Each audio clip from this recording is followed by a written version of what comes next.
I'm here to talk about success, right?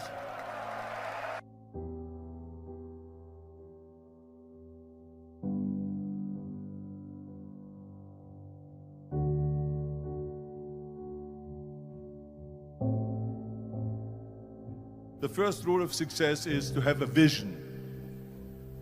You see, if you don't have a vision of where you go, and if you don't have a goal where you go, you drift around and you never end up anywhere.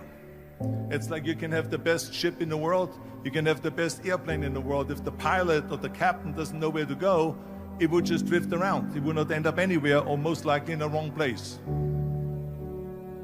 So I was very fortunate that I stumbled onto my vision.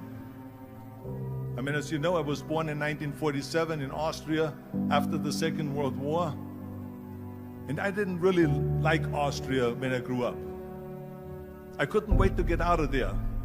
I couldn't see myself becoming a farmer or a worker in a factory or anything like that, even though my parents wanted me to stay there and have a normal life. My father wanted me to become a police officer like he was.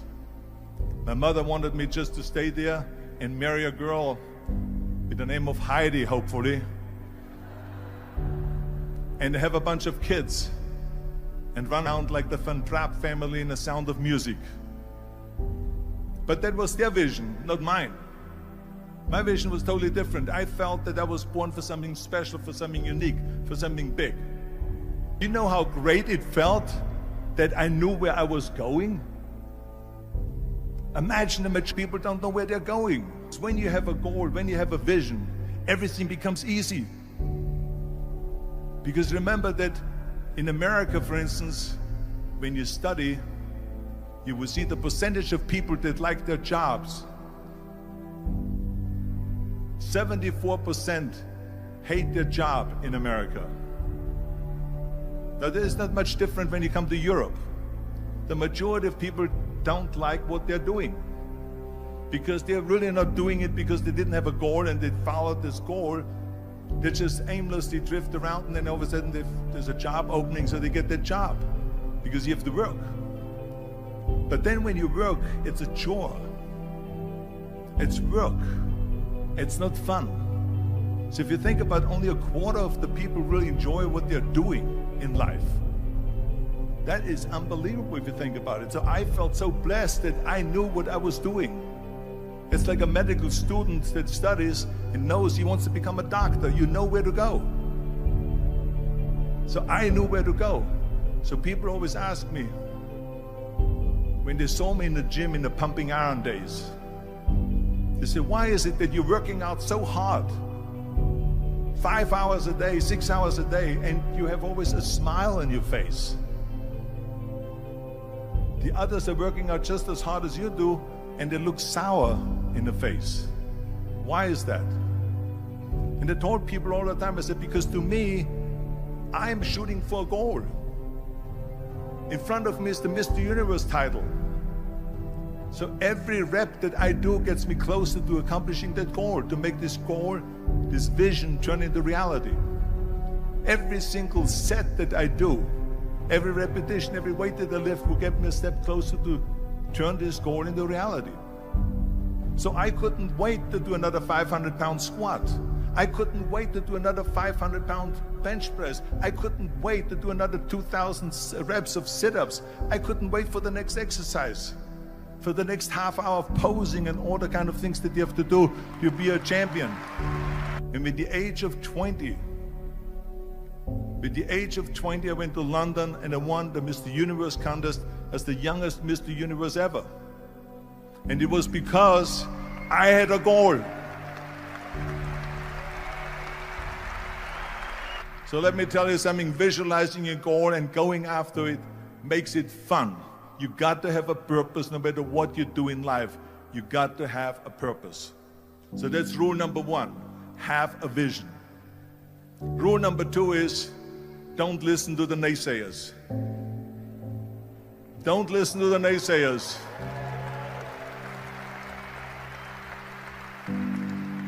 Everything I ever did, the thing that I heard out of people's mouth was, that's impossible. that can't be done or no. So whenever someone said to me, it can't be done, I heard it can be done. When they said no, I heard yes. And when they said it's impossible, I heard it is possible. I'm a strong believer of what Nelson Mandela said, that everything is always impossible until someone does it. Well, I'm going to be the one, I said to myself, I'm going to do it and I'm going to show it to them. Maybe it has never been done before. That's perfectly fine with me. But I'm going to do it. And I did not listen to the naysayers. The next thing, the third point that I'm going to make to you is, before we sit down with Jürgen and talk about the rest of the three, is work your ass off. There is no magic pill. There is no magic out there. You cannot get around. You have to work and work and work. And it drives me crazy when people say they don't have enough time to go to the gym for 45 minutes a day and work out, or to do something for 45 minutes to an hour a day to improve, if it is physically improve or if it is mentally to improve.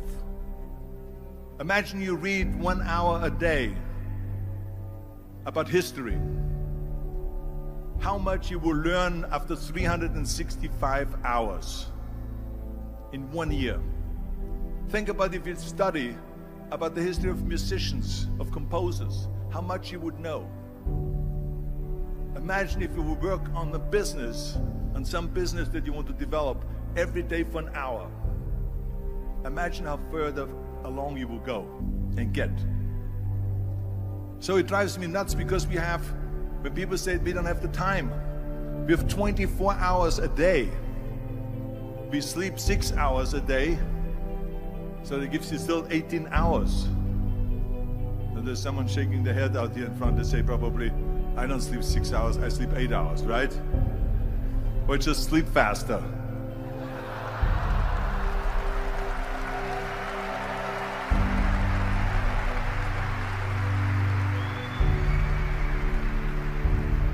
So we have 18 hours a day. The average person works around 8 to 10 hours. So let's assume it's 10 hours, so we have 8 hours left. Then you travel around an hour a day, maybe 2 hours a day. So now you have still 6 hours left. So what do you do with these 6 hours? What do you do with these 6 hours? Then we eat a little bit, then we schmooze a little bit, talk a little bit to people and all that stuff. But you can see how much time there is available if you organize your day. So you got to work hard. I mean, let me tell you something. When I went to America, I went to college. I went and worked out 5 hours a day. And I was working on construction. Because in those days in bodybuilding, there was no money. I didn't have the money for food supplements or anything. So I had to go to work. So I worked on construction. I went to college. I worked out in the gym, and at night from 8 o'clock at night to 12 midnight, I went to acting class 4 times a week. So I did all of that. There was not one single minute that I wasted. I became very friendly with Muhammad Ali in the 70s. And Muhammad Ali worked his butt off. And I saw it firsthand. And I remember that there was a sports writer that was there in the gym when he was working out and he was doing sit-ups. And they asked him, how many sit-ups do you do? And he said, I don't start counting until it hurts. Now think about that. He doesn't start counting his sit-ups until he feels pain. That's when he starts counting. That is working hard. And so you can't get around the hard work. It doesn't matter who is. As a matter of fact, I believe what Ted Turner said, work like hell and advertise.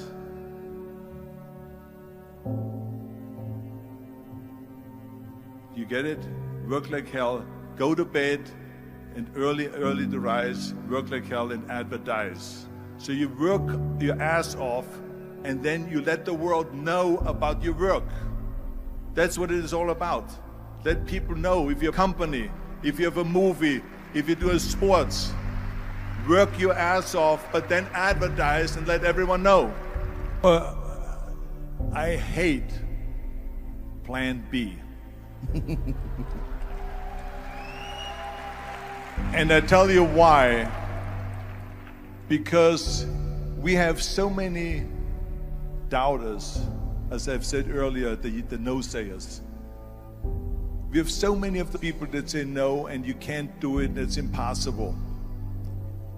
That is okay, because we just turn off, as I said earlier, and we listen and we hear the no being a yes. You can't do it, you can do it, and all of that. So that is possible to do that amongst all the negative people around you. But when you start doubting yourself, that's very dangerous. Because now what you're basically saying is that if my plan doesn't work, I have a fallback plan, I have a plan B. And that means that you start thinking about plan B, and every thought that you put into plan B, you're taking away now that thought and that energy from plan A.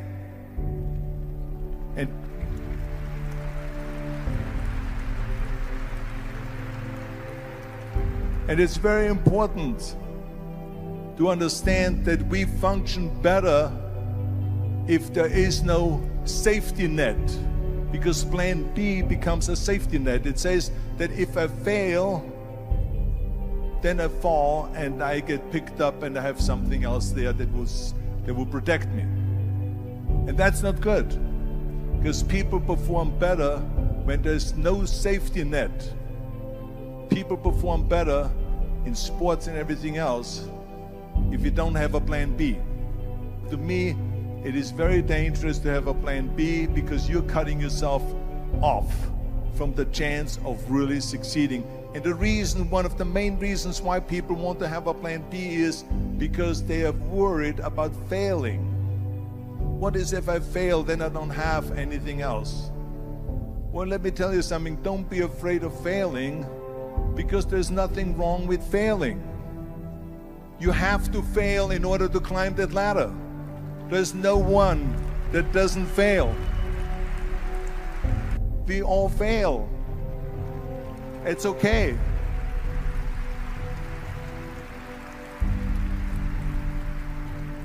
What is not okay is that when you fail, you stay down. Whoever stays down is a loser. And winners will fail and get up, fail and get up, fail and get up. You always get up. That is a winner. That is a winner. Hey, we all lose. We all have losses. This is okay. And this is why I say don't be worried about losing, because when you're afraid of losing, then you get frozen. You get stiff. You're not relaxed. You got to be, in order to perform well in anything, if it's in boxing or if it is on your job or with your thinking, is only happening when you relax. So relax. It's okay to fail. Let's just go all out and give everything that you got. That's what it is all about. So don't be afraid to fail. This is one of my 6 rules to success.